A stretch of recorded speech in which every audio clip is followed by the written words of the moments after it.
You're listening to the Valley Labor Report with Jacob Morrison. So our first topic today, we're going to be getting an update on the coal miners' strike. Adam, make sure that they can hear us on the Zoom. Before we go to them, though, a quick recap because on the Zoom, like the Zoom app, a quick recap because as Media Matters pointed out, from the beginning of the strike to at least make sure that, unmute us there so they can hear us. As Media Matters pointed out, from the beginning of the strike to at least July 13th, there was not one single mention of the strike on either MSNBC, CNN, or Fox News. Some context that Media Matters highlighted as well. Fox News devoted an hour and 18 minutes over 5 days to a single school district changing references to holidays in its academic calendar to days off.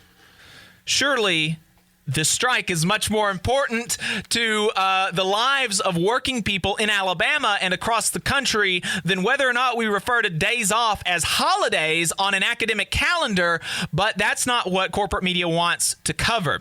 So because of that lack of coverage, I feel like it is important really quickly to highlight why they're on strike, because I want to make sure that folks don't think that they're like going on the picket line so they can get $1 million a year or anything like that. That's the CEO. That's not the workers. So, and because this is a quick recap, there's going to be a lot that I leave out. So if you want to learn more, there are lots of places to do so. I've got a couple of hours talking to folks on the picket line the weekend the strike began as an episode of the Working People podcast. Lee Baines from the Glory Fires played some songs, and he talked with them as well. Kim Kelly has been writing a lot of articles and doing a lot of videos for More Perfect Union and other places. You can follow her on Twitter at GrimKim, and she has a mini documentary series on the Real News Network that she interviews lots of folks, including Hayden Wright, for that series. And we have several videos on our YouTube channel, including actually a couple conversations with Hayden. So really quickly, the quick and dirty of the situation down there is there's a bankruptcy. In 2015, it was owned by Jim Walters. It was then went bankrupt. It was bought out, renamed Warrior Met. The CEOs and the board of directors kept their jobs. They increased their compensation while workers accepted concessions to bring the company into profitability under the impression that management would reward them for their sacrifices in the next contract, which would be this contract. The concessions included a $6 an hour pay cut, forced overtime up to 7 days a week, a loss of their 100% employer-sponsored health care, and more. The contract expired April 1st of 2021 with no offer from the company, so the workers went on strike. The first offer that the company gave after they went on strike did not even keep up with inflation over the terms of the duration of the proposal, much less make up for the concessions that workers gave up in 2016. The company then gave the workers a second offer that was worse than the first. So they're still on strike over 100 days now. So we wanted to talk to some of the folks that are on the picket line to give you an update. And those people that we're talking to today are Braxton Wright. He is a rank and file coal miner, and his wife, Hayden. She is president of a newly formed women's auxiliary down there. Braxton actually came off of a night shift on the picket line. He has not been to sleep yet, so we appreciate his time. And Hayden is going to be going to work putting together bags of food for the back to school bash that they're having tomorrow for the children of the striking miners. So both of them are very busy, and we really appreciate y'all's time to talk to us. Braxton, Hayden, thanks for joining us. So we're going to be talking to them here in just a second. But, while we're waiting for them to call into the studio,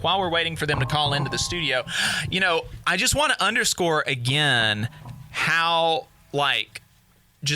normal the things that they're asking for are. They're not asking to be given like $1 million a year like their executive is making. Their executive did not lose his job.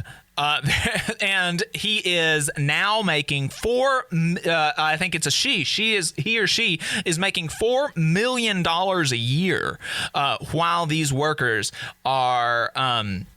While they're on strike, and while they've accepted these huge concessions, the concessions like taking that huge pay cut, taking the concessions on their health care, being able to, working 7 days a week, 10 hours a day, down 2,000 feet below the surface of the earth with all of the, coal mining is one of the most dangerous professions that you can have in the United States of America today.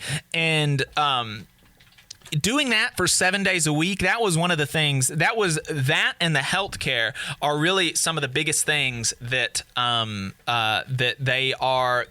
they're really upset about. I talked to some of the children down there in Brookwood on the picket lines, and it was really heartbreaking what they were saying. It's just it they were like, I want to be able to go to church with my granddaddy. I want my dad to be able to play ball with me. I want my dad to be able to come to my games. Like, I play volleyball. I want my dad to be able to see me. I want my mom to be able to see me. There's some women down in the mines too. It's not just men down there anymore. And so, the things that they're facing are real. And, these aren't, you get this caricature of like a lazy, greedy union worker, and it's not true ever in general, but this is especially not true here. And it's so not true that even I talk to Dale Jackson every Thursday morning, and when I can, I can't always, but when I can, I try to get him to talk about real issues. And so I'm able to get him to talk about this sometimes. And he has even said on the radio that this is a situation where the union is very clearly the good guy, and the company is very clearly the bad guy. Have we got him on the line now? Okay. Hayden, Braxton, can y'all hear us? Yes, we can hear you on that. Okay, very good, very good. Sorry about the technical difficulties. So the question that I had asked was just, how are folks feeling down there? 100 days on the picket line. That's got to take a toll on y'all. Yes, it is. It's tough. It shows how little this company cares about their employees. And like I said, recently one of them had posted a video where they give the scabs $1 an hour raise. Mm. And it's really, I guess, disconcerting. It's just a lack of respect and all out. Right. Yeah. It is. It's really. It's amazing because they were already giving scabs more than they were giving y'all when they came in. That's generally kind of how it goes with scabs. Scabs make a little bit of a premium for crossing the picket line, for being a class traitor, and so the boss gives them a little bit of a premium for that, but then to give them $1 an hour raise on top of that, while they are, while y'all are out on the picket line, while y'all have worked and sacrificed for 5 years, and them not giving y'all even some of what y'all gave up, it's got to be just like a slap in the face. Yeah, it was exactly like a slap in the face, and they published on Facebook on one of the local pages from a bosses meeting. So one of the bosses had actually recorded one of the main people from the company coming in, telling them that they would give them an extra $1 raise, they would give them paid lunches. So, of course, that was put out there to try to tempt people to cross the line. But what people need to remember is that's less than the offer we voted down. Right. Yeah, that's right. And sorry, we're already coming up on a break, but we're going to bring you back on the other side of this break to hear some more. So thanks, y'all, for sticking with us through our technical difficulties, and thanks for the patience from the audience. We're going to be right back with some more from Hayden and Braxton Wright from the picket line down in Brookwood, Alabama. Stay tuned. You're listening to the Valley Labor Report.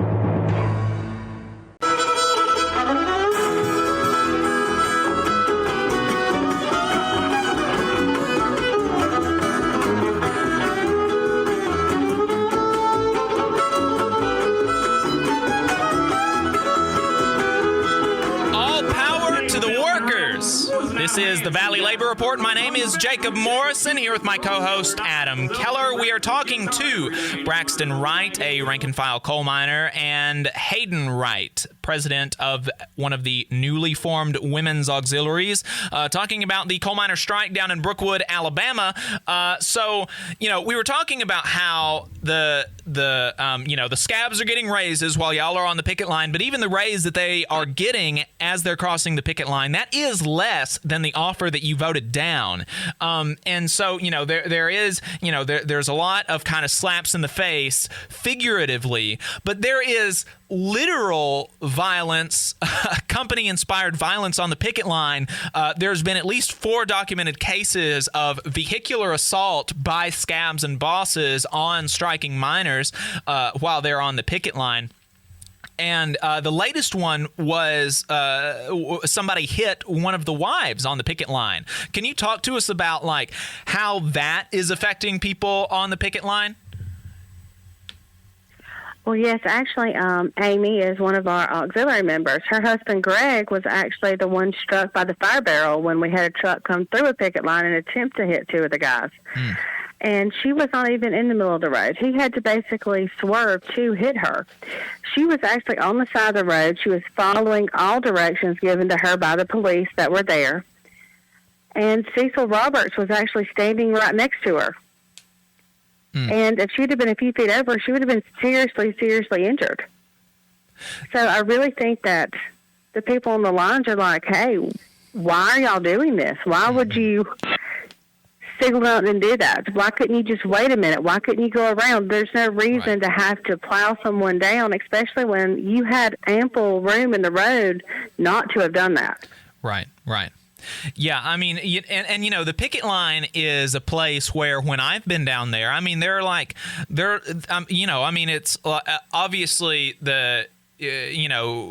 the circumstances are not great, but in some senses, it can kind of be like a party, like a get-together. You've got your family there. I've seen kids on the picket line. This is supposed to be, it's certainly supposed to be like a place that is safe, at least, regardless of whether or not it's a family affair. But down there, it has been, to a certain extent, a family affair. I've seen wives and children and community members out there on the picket lines with y'all, and the threat to your safety is a very serious concern, obviously, in addition to all of the workplace concerns that y'all initially went out on the picket line for. Can I just jump in real quick and ask Braxton, Hayden, what has been the response of local law enforcement to these vehicular assaults? They seem to be more worried about like the day that Amy was hit. They said, well, there's a guy down the road with 2 flat tires. And they were more worried about the guy with a flat tire than they were the guy running over. Like a comparison, a tire is more valuable than a life. Wow. It was just a straight slap in the face, even by the local police. Yeah. And which a lot of our guys are getting, flat tires and stuff. I don't think we would throw nails in our own parking lots, right. And then we've had instances where we found nails and staples in our Union Hall parking lots. Mm-hmm. And they want to blame everything on us, but it's us is getting the flats. Right.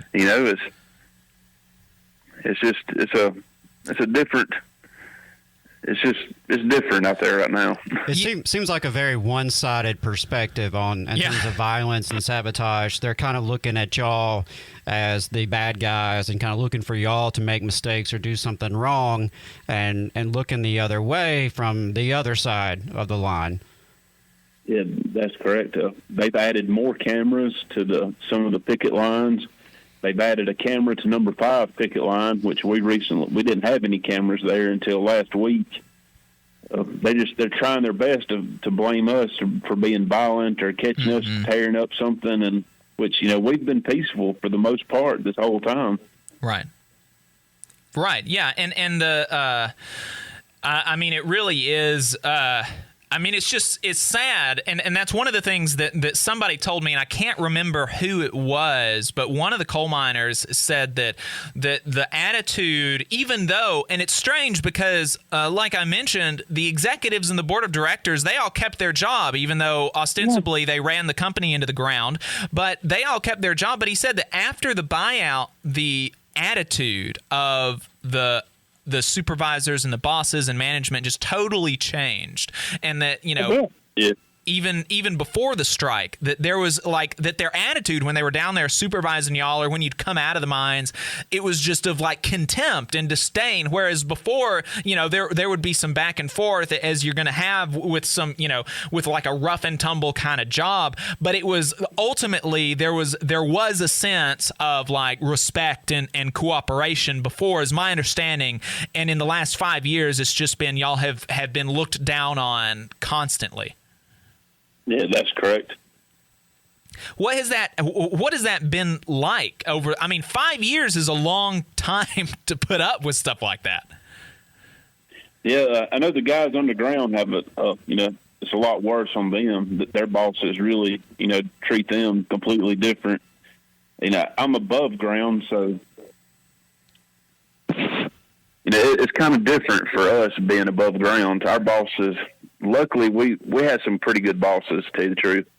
Mm-hmm. It wasn't as bad for us. But I know a lot of the guys underground, and the time that I spent underground, it was just, it was completely different attitude. The way they treated their workers, the way they I don't know, just the way that they demanded to do a job or demanded this.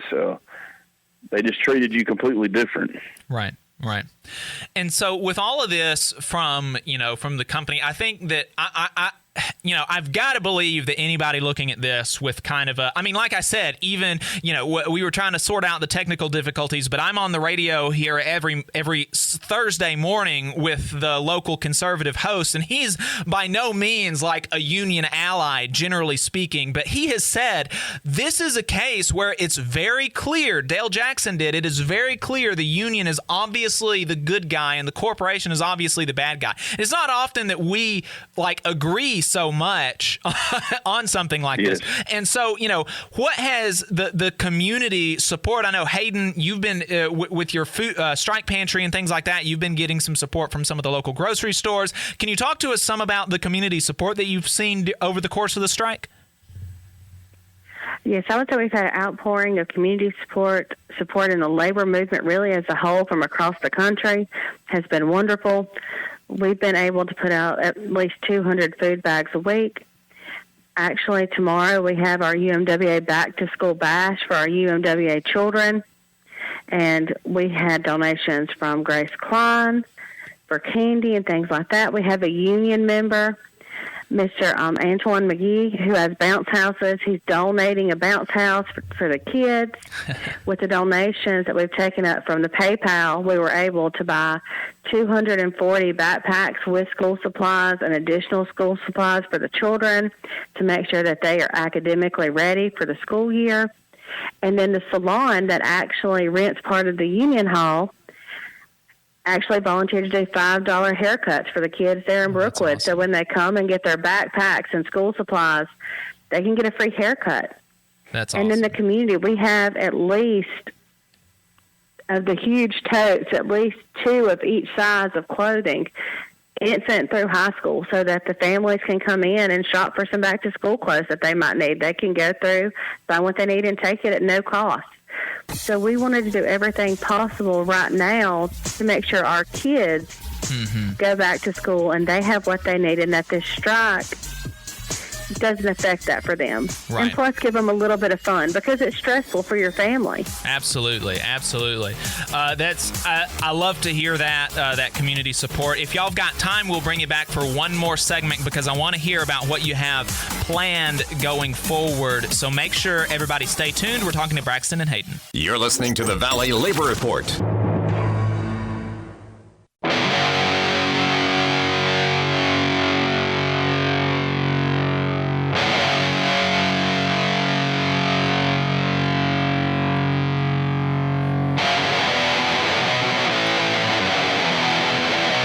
Let's go!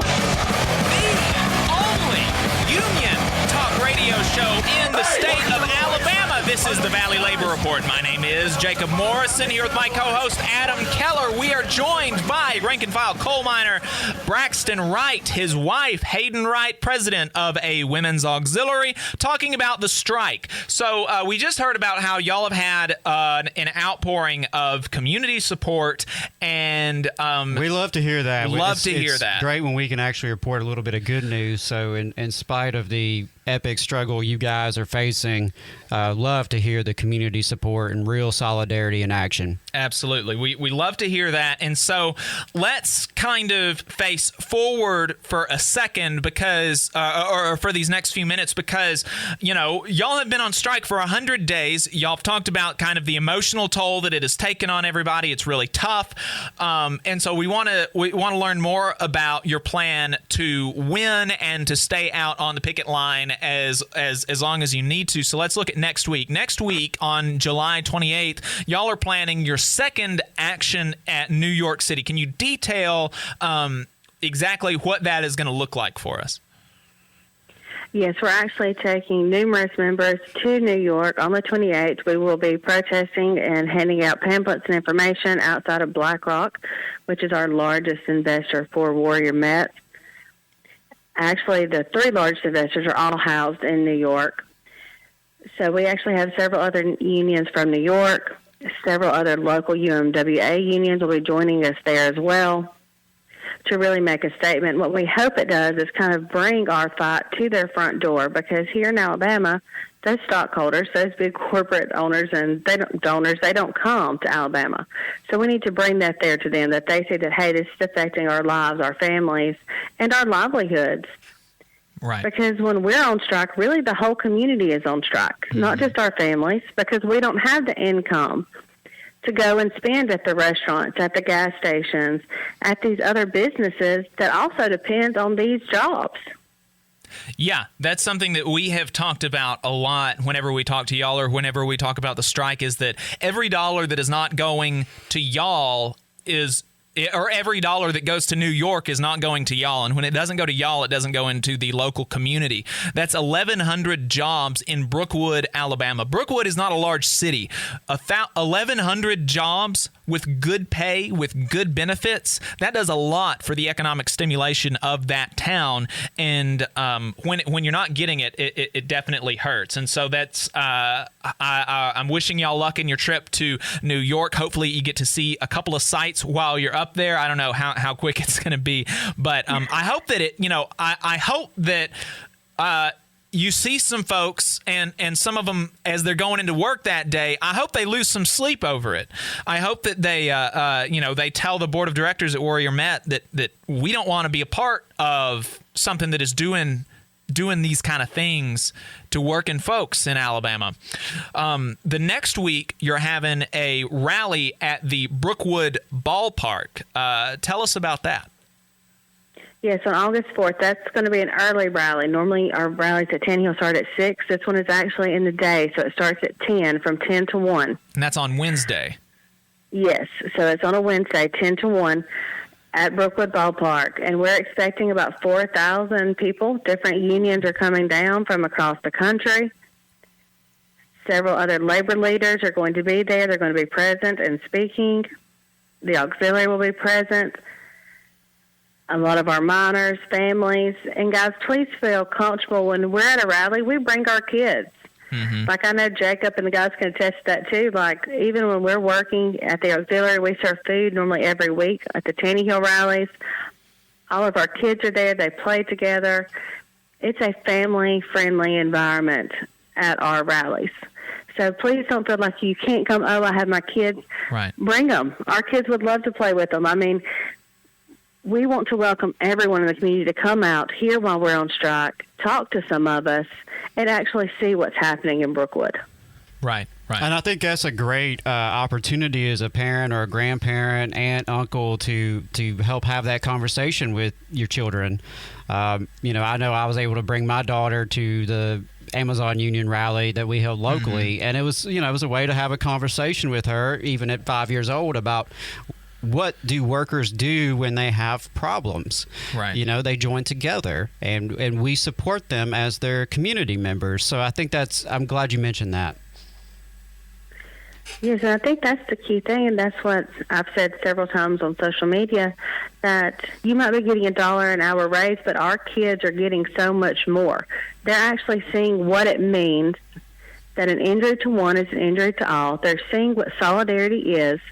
They're learning to fight for themselves because, guys, if we don't fight now, we're disrespecting the hundreds of years of history of people who have fought for these safety measures. They fought for your 40-hour work week. They fought for overtime. If we stop that fight now, we're disrespecting everything that our grandparents, our parents fought to do. Mm-hmm. So our kids need to be given that education as well, that, hey, if you see something happening and it's not right, you need to stand up and fight for yourself and fight for others that might not be able to. Right. Yeah. That's it. It's so important not to believe that, that all of these things were just given to people by the graces of the boss. If you hit the window key twice, the thing that, because that's what a lot of people believe. You know, we've had a lot of the things that we have currently for so long that people just think that that's the natural order of things, and that's the way that that's the way that it's always been, and that's the way that it's going to be, and there's nothing you can do to change it to make it better, and it's not going to get worse, and that's wrong. And y'all's situation is an example of it getting worse. I mean, working 7 days a week in the 21st century in coal mines, making barely over $20 an hour. I mean, the situation has gotten worse, and so y'all are going to have to fight to make it better, and everybody is going to have to fight to make it better. Right, because people need to realize, and like you've talked about several times, we're not even asking for anything really additional. We're just wanting to get back to what we had 5 years ago. Right. Like, we're fighting to get back what was lost. If we don't fight now, what's that going to mean in 10 years from now? Right. So y'all are doing everything that you can to win, despite the emotional toll that it's taking on y'all after 100 days on strike. Y'all are not prepared to go back unless you get what you believe that you're worth. And you have already started making plans as president of the Women's Auxiliary for a toy drive in Christmas. Can you talk to us about that and about what that means for the resiliency of the folks on the picket line and their families? Yes, we've actually started planning ahead to Christmas, because I know people might say, oh my goodness, they still have months away. But not when you think about the time it takes for a contract. Mm-hmm. Even if within the next 3 or 4 weeks we were presented a contract that was voted in, by the time you get back to work, get a paycheck, catch up on bills, we'll have families that will be struggling well past Christmas. So what we want to do is make sure that our UMWA kids, our families, they don't feel like they're not going to have a Christmas, that they're going to have to change and tell their kids, like, hey, we can't do this year. We want them to at least be able to feel comfortable that I can come, they will have something there. Right. And I think that's what people miss in a union that aren't in a union, is that we see each other. Those are our brothers and sisters. That's our responsibility to make sure that all of our kids and all of our families are taken care of. Right. Yeah, I'm so glad you mentioned that as well, because there are a lot of our listeners right now who don't belong to a union. Maybe they've never belonged to a union. And, as sympathetic as they may be to your struggle, that can be hard for them to process what that looks like. And I think what you've described is a form of a family. And y'all have an extended family, and you have 1,100 brothers and sisters, along with their spouses and family in the broader community. And that's what that is our biggest weapon to fight back, because we don't have the billions in the bank account. We don't have the politicians in our pocket. All we have is each other. And so I think what y'all have done to stay out this long, to stay dedicated to the righteousness of your cause, and to have each other's back is really an inspiration for all working people, not just here in Alabama, but across the country and across the world. All of us who have to sell our labor, we are in the same boat. In some form or fashion, we're in the same boat. And so I really, can't applaud y'all enough for staying strong and fighting the good fight. Yeah. We appreciate that. Thank you so much. Absolutely. We've only got a couple minutes left in this segment. Hayden, Braxton, is there anything else that y'all wanted to say? No, I just want everybody to know that we're still going to be here. We're going to be standing one day longer. This fight is not over, because it might seem like our fights, but your union is much more than negotiations, guys. Mm-hmm. Your union is your family. That's your support system. That's the strength that you have. That's just as powerful as any of your negotiating team, because it takes everyone together to actually stand and make these changes.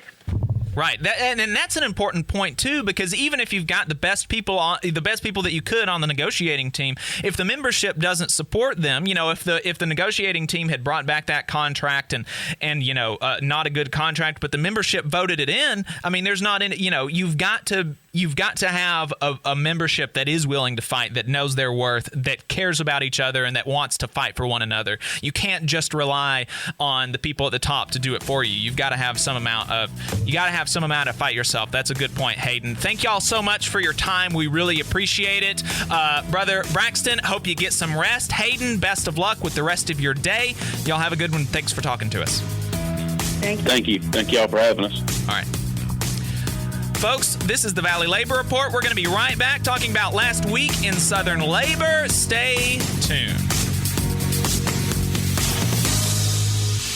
You're listening to the Valley Labor Report with Jacob Morrison.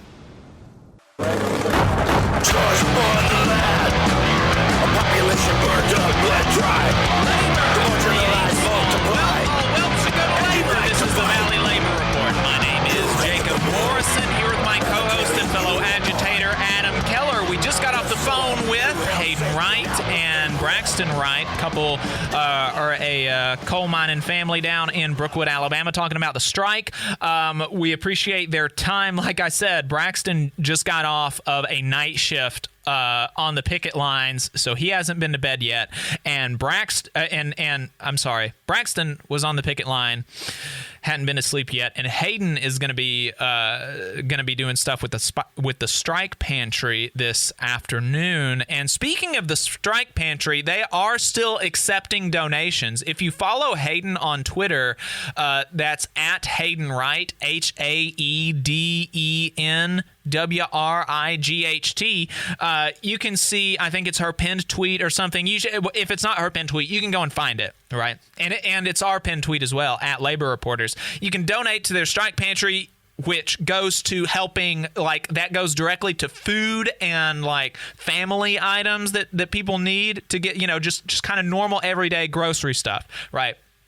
And then also there's a strike aid fund that the International has set up that that fund goes to supplement their weekly strike benefit checks, okay? So they get $350 a week, and so the strike aid fund is distributed evenly among everybody to supplement that, so that maybe they get an extra $50 or $100 a week added to that from the strike aid fund that the International has set up. So those are both places that you can donate to, that your local could donate to, that your International could donate to, your Labor Council, your state fed, et cetera, et cetera. So consider that. Follow Hayden Wright on Twitter. Follow us on Twitter. All that stuff. All workers deserve fair wages, affordable health care, and a retirement plan that enables them to retire with dignity. All workers deserve to have a say about the terms and conditions of their employment, not just the bosses. With the machinist unions over 600,000 members having our back, Local Lodge 44 in Decatur, Alabama has been serving workers' interests for over 20 years. Our members have the best health insurance in the area with zero deductible plans. We set the bar for pay in the area with over $40 an hour rates, consistently averaging the highest non-college degree jobs in North Alabama with some of the best retirement plans in the industry. We can do the same for you. Together, we remain united, raising our voices to ensure justice on the job and service in the community. The Machinist Union is a true Southern union founded in Atlanta in 1888. We have been serving members' needs for 132 years. The longevity of our union proves our dedication and loyalty to the working class. The Machinist Union isn't just for machinists. We represent workers in government, healthcare, auto workers, aerospace workers, transportation workers, the defense industry, and woodworking. Our members even build the iconic Harley-Davidson motorcycles. If you're ready to get serious about better benefits and wages, if you want to have a voice in your workplace with over 600,000 members to back you up, call or email us today at 256-286-3704 or organize at iamaw44.org. If you want to see what we're up to throughout the week and get our snide quips about the news of the day, then you should follow us on social media. We're on Facebook at facebook.com/The Valley Labor Report. We're on Twitter at Labor Reporters. I'm on Twitter at JacobM_AL. If you missed part of the show and want to go back and watch it later, you can search YouTube for The Valley Labor Report and subscribe to our channel. You can go back and watch the full show there, and we also clip segments and release them throughout the week. We upload the program on more than 11 different podcasting apps. So to see if we are on your listening platform of choice, you can go to thevalleylaborreport.transistor.fm/subscribe. We have a website where you can buy our hats and our stickers. We've only got about 12 hats left, so make sure you get one before they're gone. That's thevalleylaborreport.org. And finally, if you appreciate our work and want to help us stay on the air, then consider throwing us a couple dollars a month on patreon.com/The Valley Labor Report.